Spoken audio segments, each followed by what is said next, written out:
पश्चिम बंगाल में पहले चरण के मतदान का दिन नजदीक आ गया है। ऐसे में नेताओं की रैलियों की संख्या भी बढ़ गई है। 1 मिनट में खबर देखिए। पश्चिम बंगाल चुनावों के लिए बीजेपी और टीएमसी ने रैलियों की संख्या बढ़ा दी है। आज बीजेपी अध्यक्ष जेपी नड्डा के रोड शो समेत यूपी के सीएम योगी आदित्यनाथ और पश्चिम बंगाल की सीएम ममता बनर्जी की रैलियां हैं।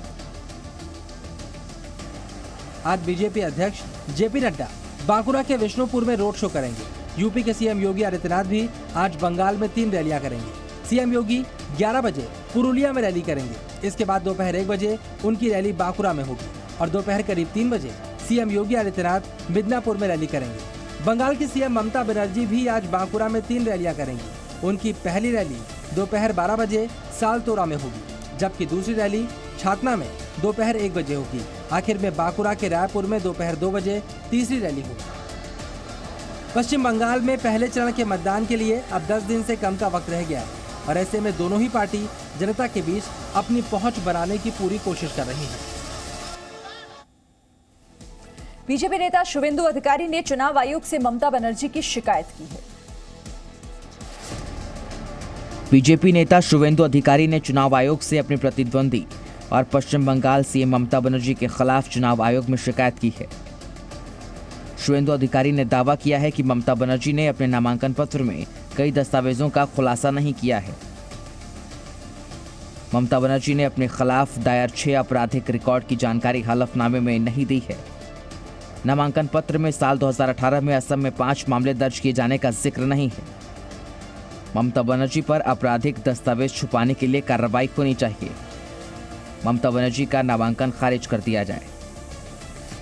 बीजेपी की ओर से वकीलों के एक दल ने पत्रकारों से बात करते हुए बताया कि निर्वाचन अधिकारियों को शिकायत दिए जाने के बाद भी कोई कार्रवाई नहीं हुई।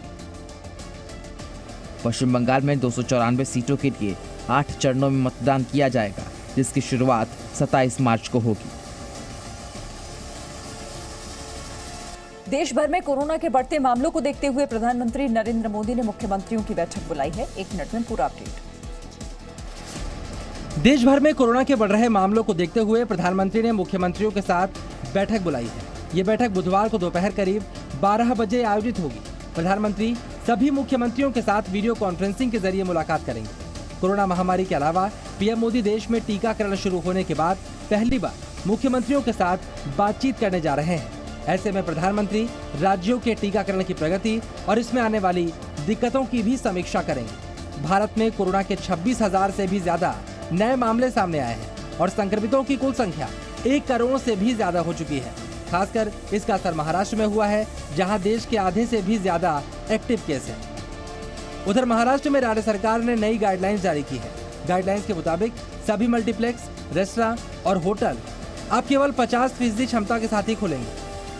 उधर गुजरात में भारत इंग्लैंड के बीच होने वाले T20 मुकाबले में दर्शकों के जाने की इजाजत नहीं दी गई है। एस्ट्राजेनेका की कोविड वैक्सीन के इस्तेमाल पर यूरोप के कई देशों ने रोक लगा दी है। कोरोना महामारी के बीच यूरोप के कई देशों ने एस्ट्राजेनेका की कोविड वैक्सीन के इस्तेमाल पर फिलहाल रोक लगा दी है। स्पेन, जर्मनी, फ्रांस और इटली जैसे देशों ने वैक्सीन का संचालन बंद कर दिया है। वैक्सीन लेने वाले कई लोगों ने इसका इंजेक्शन लेने के बाद ब्लड क्लॉट होने की शिकायत की है। यूरोप के कई देशों में लोगों के ब्लड क्लॉट होने के मामले सामने आए थे, जिसके बाद फिलहाल कुछ देशों ने इसके इस्तेमाल पर रोक लगा दी है। फ्रांस के राष्ट्रपति इमैनुअल मैक्रों ने आज से इस वैक्सीन के इस्तेमाल पर रोक लगा दी। हालांकि सरकार ने कहा है इस पर सभी शंकाओं के समाधान के बाद टीकाकरण दोबारा शुरू हो जाएगा। एस्ट्राजेनेका वैक्सीन पर नीदरलैंड्स ने भी अगली सूचना जारी होने तक रोक लगा दी है। आने वाले 2 हफ्तों में यहाँ करीब 3 लाख एस्ट्राजेनेका वैक्सीन डोज लोगों को लगनी थी, लेकिन अब बाकी यूरोपीय देशों की तरह नीदरलैंड्स ने भी इस पर रोक लगा दी। नीदरलैंड सरकार ने यह फैसला डेनमार्क और नॉर्वे के संभावित गंभीर दुष्प्रभावों की रिपोर्ट के जारी होने के बाद दिया। हालांकि सरकार के इस फैसले से नीदरलैंड्स की जनता खुश है। 2008 में हुए बाटला एनकाउंटर मामले में दिल्ली की साकेत कोर्ट ने आरिज खान को मौत की सजा सुनाई है। 2008 में दिल्ली के जामिया इलाके में हुए एनकाउंटर और शहीद इंस्पेक्टर मोहन चंद शर्मा की मौत के मामले में सोमवार को दिल्ली की साकेत कोर्ट ने अपना फैसला सुना दिया। कोर्ट ने इस मामले में इंडियन मुजाहिदीन के आतंकी आरिज खान को फांसी की सजा सुनाई है। साथ ही कोर्ट ने आरिज खान पर 11 लाख का जुर्माना भी लगाया। जिसमें 1 लाख सरकार को और बाकी 10 लाख शहीद इंस्पेक्टर के परिवार को दिया जाएगा। कोर्ट ने इसे रेयरेस्ट ऑफ रेयर केस माना और आरिज को समाज के लिए खतरा बताया। कोर्ट ने आरिज पर दिल्ली पुलिस की स्पेशल सेल के इंस्पेक्टर मोहन चंद शर्मा की हत्या, आपराधिक साजिश रचने, सरकारी कर्मचारी के कामकाज में बाधा पहुंचाने, उस पर जानलेवा हमला करने, हत्या करने के मामले में सजा सुनाई है। चश्मदीद गवाह थे, उन सब ने कोर्ट में इस मुलजिम को, आरिज खान को पहचाना, ये कहते हुए पहचाना कि वही ये शख्स है जो दूसरे मुलजिम के साथ मौजूद था और जिसने इंस्पेक्टर मोहन चंद शर्मा के ऊपर गोली चलाई, उसकी हत्या की। बाटला हाउस एनकाउंटर मामले में कोर्ट का फैसला आने के बाद अब बीजेपी आक्रामक दिखाई दे रही है। बाटला हाउस एनकाउंटर मामले में कोर्ट ने आरिज खान को मौत की सजा सुनाई। कोर्ट के इस फैसले के बाद बीजेपी ने उन सभी पार्टियों पर हमला किया जिन्होंने इसे फर्जी एनकाउंटर कहा था। केंद्रीय मंत्री प्रकाश जावड़ेकर ने कहा कि पुलिस की कार्रवाई पर सवाल उठाने वालों को राष्ट्र से माफी मांगनी चाहिए। सोनिया जी, अरविंद केजरीवाल, ममता बनर्जी, दिग्विजय सिंह, सब लोगों ने पुलिस के कार्रवाई पर ही सवालिया निशान उठाए थे। उन मांग करते हैं कि उनको आज देश से माफी मांगनी चाहिए। बीजेपी महासचिव कैलाश विजयवर्गीय ने ट्वीट कर इस एनकाउंटर पर सवाल उठाने वालों पर कटाक्ष किया। उन्होंने कहा, बाटला हाउस एनकाउंटर मामले में दोषी आरिज खान को कोर्ट ने मौत की सजा सुनाई। सोनिया जी आंखों में आंसू आए थे, ममता जी राजनीति छोड़ने वाली थी। इस फैसले के बाद दोनों की आगे की क्या योजना है? तत्कालीन कांग्रेस सरकार के कुछ नेताओं ने उस वर्ष इस एनकाउंटर पर सवाल उठाए थे। और बाटला हाउस मामले में शहीद इंस्पेक्टर की पत्नी ने कोर्ट के फैसले पर संतोष जाहिर किया है। बाटला हाउस मामले में कोर्ट के फैसले के बाद एनकाउंटर में शहीद हुए इंस्पेक्टर मोहन चंद शर्मा की पत्नी ने संतोष प्रकट करते हुए कहा कि आज उन्हें न्याय मिला है। जी न्यूज से बात करते हुए माया शर्मा ने कहा कि जन राजनीतिक पार्टियों ने वोटों के लिए फेक एनकाउंटर कहा था, आज उनको करारा जवाब मिल गया है। एटलीस्ट मुझे अपनी न्याय व्यवस्था पे पूरा भरोसा था और आज मुझे बहुत रिलीफ है कि चाहे देर से हुआ लेकिन मुझे न्याय मिला है। देखिए, उनका काम अपना पॉलिटिक्स, उनको अपने मतलब से था, वो सिर्फ अपना बेनिफिट देख रहे थे जी। उनको इससे कोई मतलब नहीं था कि उस ब्लास्ट में कितने लोग मारे गए, क्या हुआ क्या नहीं हुआ। सिर्फ बेसिकली वो हॉट टॉपिक था जो इशू बनाया गया, वो अपनी ड्यूटी कर रहे थे। उनको अपनी ड्यूटी, किसी को मरने का, आप जान सभी को प्यारी होती है, मरने का शौक किसी को नहीं। इस मौके पर माया शर्मा ने न्याय व्यवस्था और दिल्ली पुलिस का भी धन्यवाद कहा।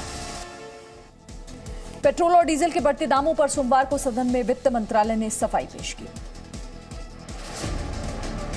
सोमवार को सदन में एक बार फिर पेट्रोल डीजल का मुद्दा विपक्ष ने जोर शोर से उठाया। जवाब में केंद्रीय वित्त राज्य मंत्री अनुराग सिंह ठाकुर ने इसे सही ठहराते हुए कहा कि मौजूदा राजकोषीय स्थिति को देखते हुए इंफ्रास्ट्रक्चर और अन्य विकास कार्यों पर खर्च के लिए संसाधन जुटाने हैं, इसलिए पेट्रोल और डीजल पर इस तरह से उत्पाद शुल्क तय किया गया है। पेट्रोल डीजल को जीएसटी के दायरे में लाने के सवाल पर वित्त मंत्री निर्मला सीतारमण ने कहा कि पेट्रोलियम उत्पादों, कच्चा तेल, पेट्रोल डीजल, विमान ईंधन और प्राकृतिक गैस को अभी जीएसटी के दायरे में लाने की कोई योजना नहीं है। सरकार ने लोकसभा में एक सवाल के जवाब में ये भी माना कि 6 मई 2020 के बाद से पेट्रोल और डीजल पर उत्पाद शुल्क 33 रुपए और उपकर समेत अधिभार पर 32 रुपए प्रति लीटर की कमाई हो रही है। मार्च 2020 से 5 मई 2020 के बीच उसकी ये आय उत्पाद शुल्क पर 23 रुपए और उपकर समेत अधिभार पर 19 रुपए प्रति लीटर हुई। सोमवार को लोकसभा में राष्ट्रीय राजधानी क्षेत्र संशोधन विधेयक पेश किया गया। 1 मिनट में पूरा अपडेट। सोमवार को सदन में केंद्रीय गृह राज्य मंत्री जी किशन रेड्डी ने राष्ट्रीय राजधानी क्षेत्र संशोधन विधेयक पेश किया, जिसके बारे में कहा जा रहा है कि ये विधेयक उपराज्यपाल की शक्तियों को और बढ़ा देगा। दरअसल दिल्ली सरकार कानून 1991 में 3 बड़े और अहम बदलाव किए गए हैं। सेक्शन 21 के तहत दिल्ली विधानसभा से पारित किए गए किसी भी कानून में सरकार शब्द का मतलब उपराज्यपाल माना जाएगा। सेक्शन 24 के तहत उपराज्यपाल को कुछ मामलों में विधानसभा द्वारा पारित कानून को मंजूरी देने से मना करने का प्रावधान। सेक्शन 44 के तहत दिल्ली सरकार या विधानसभा द्वारा लिए गए किसी भी फैसले के क्रियान्वयन के पहले उपराज्यपाल की राय लेना अनिवार्य होगा। दिल्ली के सीएम अरविंद केजरीवाल ने इस बिल पर नाराजगी जताते हुए ट्वीट किया, दिल्ली के लोगों द्वारा विधानसभा और एमसीडी चुनावों में नकारे जाने के बाद बीजेपी अब लोकसभा में बिल लाकर दिल्ली सरकार की शक्तियों को कम करने की कोशिश कर रही है। ये विधेयक संविधान पीठ के फैसले के विपरीत है। हम बीजेपी के असंवैधानिक और लोकतंत्र विरोधी कदम की कड़ी निंदा करते हैं।